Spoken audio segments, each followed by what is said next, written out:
Here we go. Are you ready to stand out in your noisy market and create raving fans? What's up, blue collar business owner? Welcome back to the Blue Collar Prosperity Podcast. I'm your host, Paul Masker, where we focus on helping guide you to have a prosperous business. Today, we have with us Clifton Muckenfuss. Clifton is a serial entrepreneur with an extensive background in sales, marketing, and leadership. His career spans over 20 years, and he has founded and co-founded, scaled multiple construction and service-based companies. Clifton evangelizes and teaches the concept of raving fans.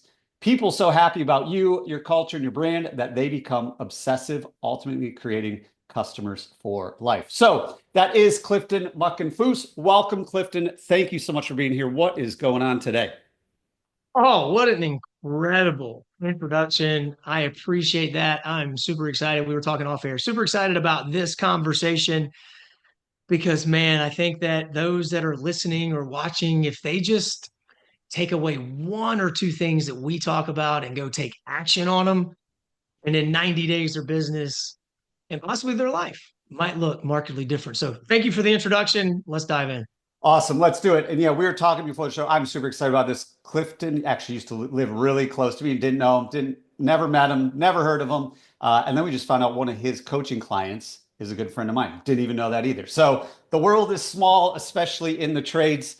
So Clifton, you've been at this a long time, 20 plus years, figuring things out, making a bunch of mistakes, paying the dumb tax, as you call it. How did your journey start to then get you where you are today? Great question, Paul. And it's funny you said the dumb tax. Yeah, I've paid that dumb tax quite a few times, but not the same tax more than once, I don't think. But so I grew up in a very small town. My grandfather was an entrepreneur and also a farmer, and so kind of had a pretty simple upbringing. And went to Clemson University in South Carolina. There, go Tigers! And always knew that I wanted something different than, hey, you're going to go to college and you're going to graduate and you're going to get this job, right? I knew I wanted something different. I always aspired to do things different. But anyway, so graduated, had some internships and had some business ventures that let's just say they weren't necessarily filed with the IRS, and they all weren't necessarily legal. But I'll spare your audience the details on all of that. But here's the truth. In 2008, I had moved to Raleigh, and what was going on in 2008 in the housing market was an absolute dumpster fire. Well, I moved to Raleigh in the mortgage business. I took a mortgage banking position. And because I had been doing that previously in Florida, now moved from Florida, moved to Raleigh with a girl that I'd been dating for a while, so wasn't married. And soon after, Paul, the mortgage company filed bankruptcy. And right around that same time, my grandmother, whom I grew up with, passed away from cancer. And so here I was, new area, didn't really know anybody, relatively new relationship. And the girl at the time looks at me and goes, "What now?" And I'm like, "I don't know, but I'm going to figure it out." And so one of the first businesses, legal businesses that I actually started was I took $100. I went to Big Lots and I started a house cleaning company because I realized that, you know what? People hate to clean houses. They hate to cook and clean. And so I started this cleaning business on $100. Grew that business to about a $350,000 a year house cleaning and janitorial company. But let's face it, I wasn't really in love with cleaning toilets, right?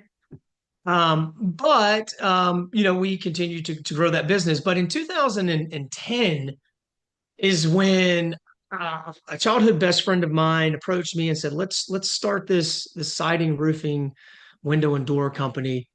And I said, "Cool, sounds great. Definitely better than scrubbing toilets." And so that investment was three of us sitting at a table at a brewery. You may know Leesville Tap Room up in North Raleigh. Yeah. Sat at Leesville Tap, and I had this business plan. For those of you listening, you don't see this, but those of you watching, a business plan on the size of a Post-it note. And I said, "Look, I believe if you give me 1,500, I put in 1,500 and you put in 1,500, we can start this construction company on 4,500 bucks. Right.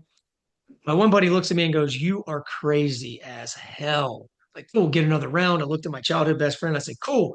And he's 1,750 from you. So 3,500 bucks. We started Carolina Exteriors.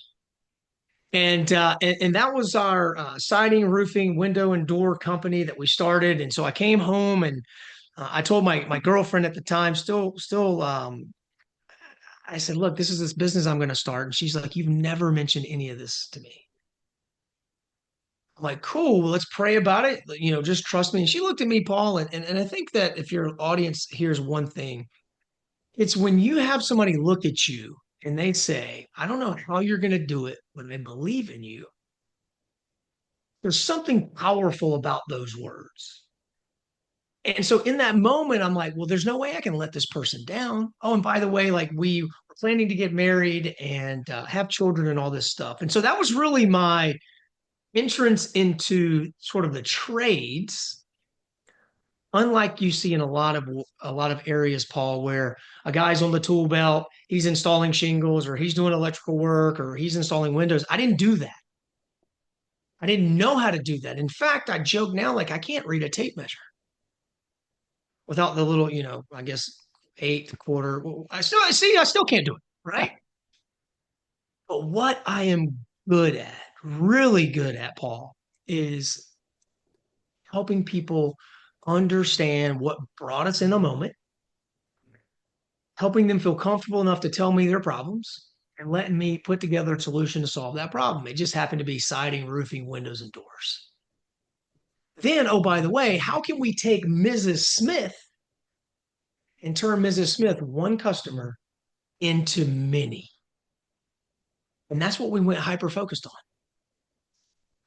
And Love it. so that's sort of the initial like backstory on my construction company. It wasn't without paying the dumb tax. We've made a lot of mistakes, right? But we also quickly became very well known in an area that was flooded with contractors. And the reason why is because I would meet with homeowners and ask them questions like, "Hey, when you think about a contractor, what comes to mind?" They would tell me things and I would listen to those. And I said, "All right, I'm going to build a company that is completely opposite of what you expect when you hear the word contractor." And so that's really what we did over the course of the first 3 years. We did a few $1 million in revenue, and I kept building that business and adding teams and growing teams and building teams, and um, we had massive growth, and we didn't spend much money at all on advertising. So that's really kind of where the backstory and all this comes from. Amazing. It's so funny when you tell your story. Very similar to mine. I started in the finance world. I was living in Chicago. I watched everyone, not everyone, but basically everyone lose their job in 2008 and realized this is silly working for a big bank, big financial corporation. So I quit my job, moved to Raleigh, started my first business. And here we are today having a conversation 15 years after I moved to this area. You don't live here anymore, but some of the things that probably the biggest thing that I took away that's going to kind of segue into our conversation is how do we get Mrs. Smith to tell all of her friends how awesome we are? And it's not how well we nailed the shingles, and it's not how well we framed the door. It's how we made them feel. It's the experience we delivered, the value she felt. By the time we do all that, they know we're going to nail the nail right. They know we're going to frame the door properly because we've done everything else exceptionally. So let's get into creating raving fans. What does that entail in your mind? What's a raving fan, and how do we start the process to build raving fans? First off, we need to define what a raving fan is. And you, part of your intro, alluded to that. A raving fan, if your listeners or those watching, if you think about sport, and you're from Chicago, are you a Bears fan? I'm from Michigan originally, so I'm a Detroit fan, Lions fan. Okay, so you're a Lions fan. Well, now you're riding high right now because the Lions are, doing really well. So when the Lions, come running out of the tunnel, there's 60, 70,000 people stand up and just start cheering, right? Just going nuts. Those are for sports teams. But guess what? We can do the exact same thing, Paul, for business, for small businesses, right? So a raving fan is a person that is so obsessed about your company, your people, your process, your culture, your experience, that they don't have to be prompted to tell others. They proactively go out and become a brand evangelist for you. If you know what to evangelize means, that means to publicly profess without prompting, right? And so that's what a raving fan is. Now, the second question is, why do we create them? Especially in a market where we weren't the only siding company, window company, roofing company. The same thing goes for your audience. You're not unless you have a monopoly, which is not happening, you have competition. And so if you want to create these raving fans, you've got to do things different. Because if you're installing about the same products with about the same warranty, with about the same labor, well, we force them to buy on price if we don't do something different. And that is to create the remarkable, what we call the exceptional client experience. So, what is that? What is an exceptional client experience? And how you define that is every single touch point, right? From inbound all the way through execution and delivery. So that's what a raving fan is. Love it. And I really love the emphasis of if we don't do all those other things, take advantage of every touch point and blow them away with every opportunity, whether it's how we answer the phone or did we call on our way? When we showed up, were we in a nice uniform? Did we park properly? Were we polite? Do we remember their name? Do we get their dog's name? Whatever it is, all those things add up to making sure we don't have to compete on price. I talk about this on the show all the time. If we compete on price and we win that race, we're the first person out of business, which is not a race we want to win. So we're building Raven fans. Everybody's on board listening to this call. The next thing we need to do is actually start to implement it. And I have been a believer of this a long time. So Clifton and I, we were talking about before the show, some of the great resources that I love. Fans First by Jesse Cole, founder of Savannah Bananas. How to Never Lose a Customer by Joey Coleman. Giftology by John Ruhlin. All things in all those books, they will give you some things of how do we take advantage of every touch point. And I love what you said originally about, all right, Mrs. Smith, what do you think of when you think of a contractor? And they're going to tell you all the things they hate. They never show up on time. They never complete the work on time. The invoice is different than the estimate. Once the work's done, they never check in on me. When I need a warranty call, they don't answer. All those things, right? Like historically, the trades, home service, we don't have a good rap. To me, it's a very low bar that we can fly over. So getting started, what are some things, super simple wins that our listeners can do to just get this ball moving so we can have some momentum? Absolutely. And here's the thing. Everything we talk about and we've built a business on is actually very simple. What makes it difficult is because people don't execute. Like that's a lot of things, right? But let's just talk about something basic. Something basic. As basic as an old-fashioned idea of a handwritten thank you card.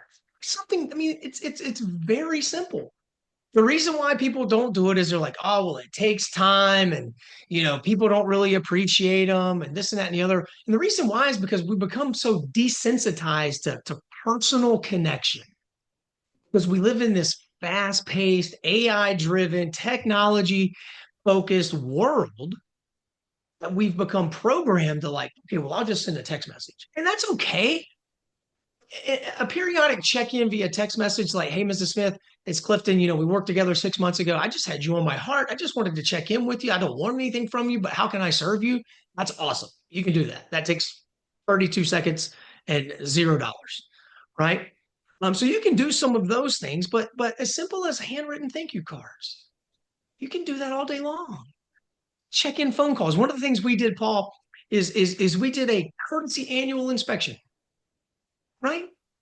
So a lot of contractors are like, well, I need leads. Well, do you realize that every single job that you do is at minimum another lead in 12 months or 10 months if you do a courtesy annual inspection. 10 months after the install, hey, Mrs. Smith, it's time for your courtesy annual inspection. We're going to come out, take a look around.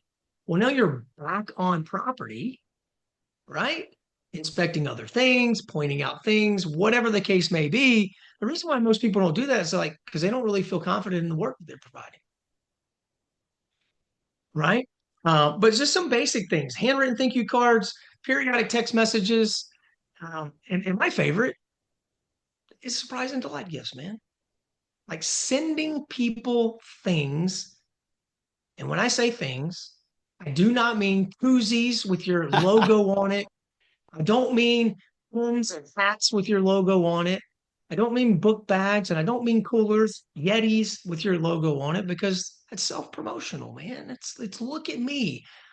People receiving those know what you want, right? But we send out thoughtful things. You can do that. You can hand deliver those, you meaning your listeners. And so there's a couple of really, really, again, simple ways to stand out.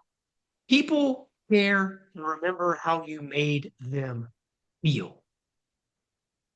And if you make them feel good, which is inherently what every human at a base level wants. Let me share something with you, Paul. You and I are different people. My wife and myself are different people, right? We all have different DNA, different fingerprints. But here's the thing that connects us and bonds us. We all have a human desire to feel appreciated. Your customers are no different. Because first off, your customers are human. And so as a business owner, I believe you have not only an obligation, but a responsibility to make that customer feel valued, feel appreciated. And when you do, and when they feel that way, they become the brand evangelist. They go out and promote you. And that's what you want. That's how you grow businesses and scale and make a shitload of money. I know it's not all about the money, but like profit is really cool. It really is. And it's when you talk about it, it's so true, but yet a lot of people, we kind of put it by the wayside. Oh, when I get there, I'll start doing things like that. Or when I get there, we'll start doing this. Or I don't see we can't measure that, so it doesn't really matter. But when you go back to showing genuine gratitude to people who chose you out of all service providers. So where I live, I could probably get 50 different plumbing companies to my home before the end of the week. There's probably that many, whether it's a one-man band, big private equity firm, and anybody in between. I could probably call 50 different plumbers, and they would have ability within the next few days to come look at something. The fact that you're in that marketplace, no matter what service we are running, and they chose you, like, we should be grateful for that. And then when we show gratitude, it's human nature to then want to reciprocate. Wow, I feel appreciated. I feel grateful, all this.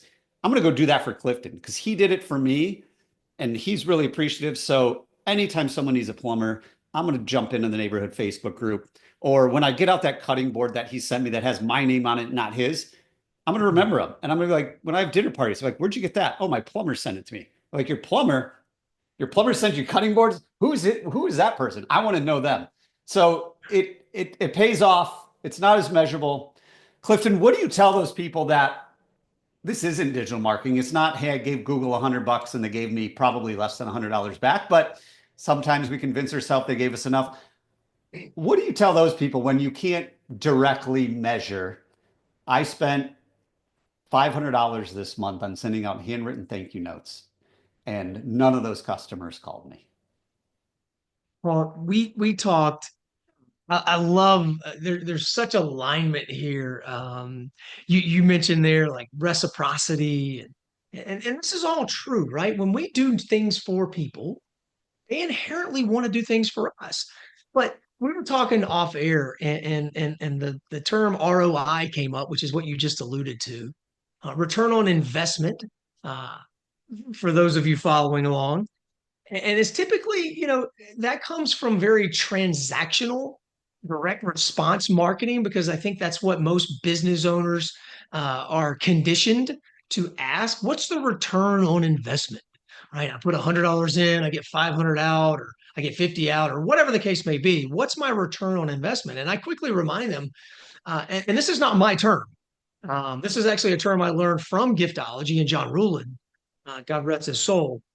It's not ROI that's important. It's actually ROR, return on relationship, right? Everything we're doing and we've been talking about, Paul, is depositing things into the relationship equity bank, right? And we know that the more we deposit into that equity bank, it's going to pay us dividends long term. Think about home equity, right? You think about investing over time, and that's exactly what we're investing in is the relationships. But I'm going to give you a quick case study, if you will. And I shared this with you for those of you wanting to know, okay, what can I expect? I'm not a finance guy, I'm not an accountant, so I may say results may vary, right? So that's a disclaimer. But what I can share with you is a business owner that understood the importance of gratitude, that understood the importance of relationship marketing versus direct response, came to us a little over 2 years ago. He owns a deck company, and at the time was investing 12 to 15% in direct response marketing. He understands branding and the importance of that, so he went all in. And we started working together. And he went very hard in the paint with relationship marketing, which is what we do at Building Raving Fans, helping businesses stay top of mind, expressing gratitude, and all of that. And last year, he grew his business over 100%, and his lead cost, his marketing cost, has gone down to like 3%. Okay. So now, for those of you that aren't great at math, when you significantly increase your revenue by 100% and you decrease your marketing costs by 7% minimum, well, the gap there is what we call a shitload of money. Profit, right? A lot of profit, because this business owner is running 20% net profit.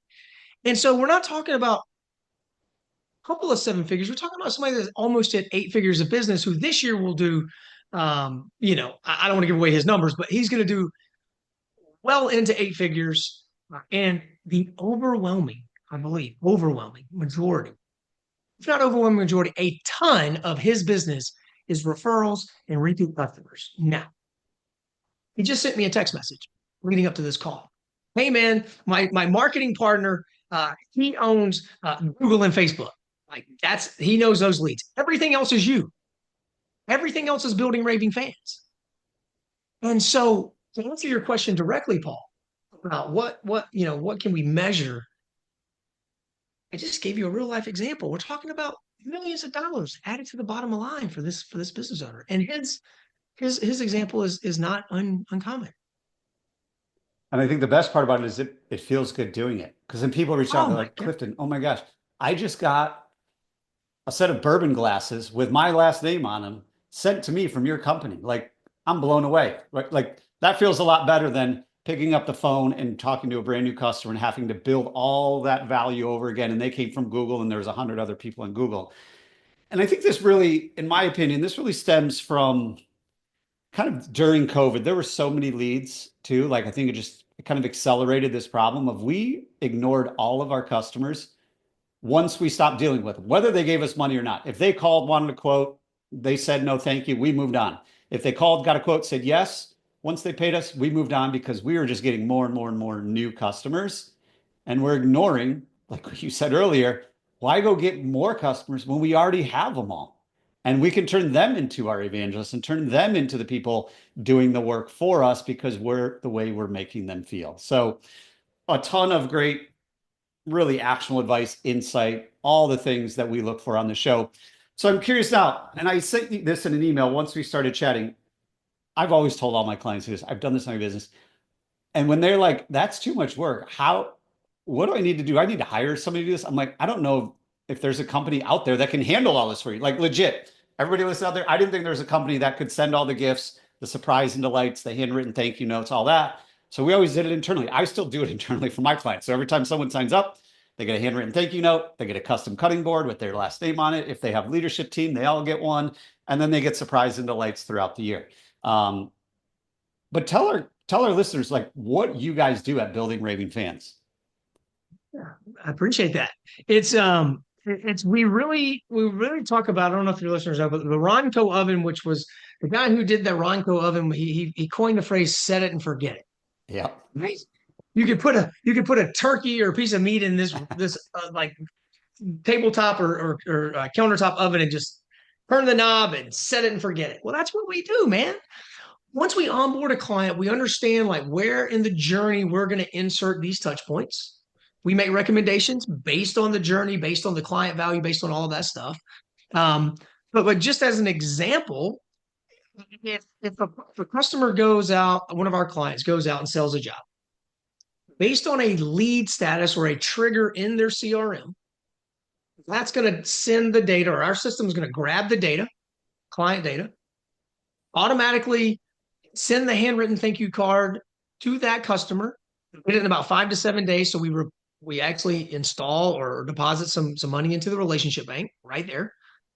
Then once that customer goes through the normal production cycle and our customer chooses job complete, another trigger, another thank you card for job completion, then we automatically will add them into a quarterly gifting sequence. Now we send out things that you just said about people using. So we send out practical gifts. I mean, we've sent out do-it-yourself candle making kits. We've sent out gratitude sets where they can then pay those gifts forward. We do all the heavy lifting. Our tagline is, we do the work, you take the credit. We're truly a ghost in the background. Nothing we send out ever has any of our branding, nothing. And I'm going to say something, and people are going to tell me I'm crazy for saying this. And this is so inexpensive that people don't reach out to me because they're like, gosh, that's got to be expensive as shit. Truth is, I have made this so affordable because I believe more people deserve the results that we get for our clients. So I just invite anybody listening to this, explore a conversation. If a growth through gratitude strategy is something you're considering, book a call with me. I'm not going to hard sell you on a strategy call. I'm going to present what it looks like. If it makes sense, I'm going to ask you to buy it. If you don't buy it, cool, I don't care, but I'll follow up with you. But the point is, I have made this very affordable because I know that small business owners can benefit. 100%. Truth is, we do it all. We do all the work for you. You don't. So the excuse of this takes time for me to go buy thank you cards, to mail them, to go get the gifts and package them and mail them. Yeah, that does take time. All it takes is a credit card on file for us. Oh, I love it. There's a service for everything. And it is so valuable. To me, my favorite thing about doing this in the trades and really any industry is nobody else does it. Like zero does it. So you can stand out in your marketplace super easily. It's amazing. It works. Done in plenty of my businesses. And Clifton now will do it for you. So outside of booking a call and having y'all do it, we talked about some of like the easy wins, getting the handwritten thank you notes, doing some surprise and delight, checking in on people, all that kind of stuff. Based on your clients' feedback, and I'm just curious, just from a host standpoint and business owner, where do you feel they get the most, not financial response, because we know we just talked about all that, but like what makes the business owner and the leadership team with your clients better? Like when you're doing this, what's the biggest response from customers when they reach out? Is it what are some of the things you hear? Just curious. Yeah. So our gifts go out strategically throughout the year, almost like on a seasonal kind of schedule. So our winter gift goes out in January, our spring gift goes out in April, our summer gift goes out in July, our fall gift goes out in October. And we literally have a gifting team studying human behavior and psychology and what gifts are triggering emotional responses and positive emotional connection. And so what happens is, like, for example, last year, our summer gift, we knew people were going to be going outside. So we sent out a wet, dry bag, right? People are camping, people are hiking, things like that. So these gifts arrive at a moment in time where people are like, holy shit, right? In April of last year, we sent out a bespoke essentials travel bag, like a canvas travel bag, because people are planning travel, they're planning vacations. And so some of the feedback we've received is perfect timing. We're planning a vacation. This showed up at the perfect time. One particular piece of feedback really landed with me. Last fall, we sent out a candle making kit. And I got a message from a client. We sent out to his client. It was a candle making kit. And he actually had to give, not have, but he did give that kit to his daughter. They had a power outage, and that candle making kit provided them light for her family. It gives me chills describing that because that now goes back to our client who we sent that to his client that then passed it for, paid it forward, and the daughter use out of it. So those are some of the stories that we get. And also, by the way, we know when the gifts go out because my phone, my email blows up with the gifts just went out because our clients' phones are starting to blow up. And so, but those we've gotten some really incredible feedback on the things that we send because again, it's we send practical gifts that people can use. We don't send one-time use gifts where if they eat cookies and they throw away a box, then they have nothing left but a short-term memory and maybe a carb spike. Um, things sit around, so there's that constant reminder. Oh my. Amazing. So as we wrap this up, Clifton, we've talked about a lot of things, but our listeners, they need to take action because I promise you, not everyone's doing everything we just talked about. So if you could give our listeners just one thing to do within the next 24 hours to start to move their business a little bit ahead of where they are today in this realm of return on relationships, client experience, raving fans, relationship marketing, all those things, what would be that one thing you would recommend them to do to just get started? Over the next 24 hours, I would say make a list of your top 5 to 10, 20 customers or referral partners. Make a list. Top 10, top 15, top 20 clients or referral partners and send them a genuine thank you message, not a pitch. You're not asking for anything. Like give, then ask, right? Make it personal, just a genuine thank you. Hey, Paul, it's been a minute. I had you on my mind. I just wanted to express my sincere appreciation for your trust in our business. Thank you so much. Very simple, very straightforward. You can go to the Dollar Tree, buy some cards, write those, send them out. In less than an hour, you've made a massive impact. There you all have it. Go make it happen, guys. Everybody out there, if you're a plumber and you refer all the people that need an electrician or HVAC or landscaping, windows and doors, you have those people that you trust. Send them something. Send them thank you because they are in the same boat. They could give 50 different names when it comes to, hey, do you know a plumber that I can trust when I'm dealing with this issue? Those conversations come up every single day with your referral partners. And we didn't even talk about referral partners, but most of the time when your technician is in people's homes, they're like, hey, I know you guys don't do plumbing, but do you have a plumber you can trust? Because I just moved here and I don't really have one. Oh yeah, we use whatever. We use Joe's Plumbing down the street. Here's his information. Make it happen. Clifton Muckenfuss, thanks again for coming on the show, sharing your journey and providing a ridiculous amount of actionable advice, insight, wisdom for all those blue collar business owners out there as we continue our journey to prosperity. But before we sign off, Clifton, where can listeners go to keep in touch with you, learn more about how you can help them?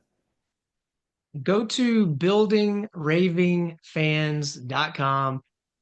Book a strategy call with me. If you don't want to do that, find me online on Facebook at Clifton Muckenfuss, on Instagram, Your Small Biz Coach, also Building Raving Fans. I'm on social media all over the place, but buildingravingfans.com is a place to get a lot of information. We've got a lot of resources there. So I look forward to the opportunity to have a conversation with you. Awesome. Clifton, really appreciate it. Appreciate all your time and wisdom today. Talk to you soon. Appreciate you, brother.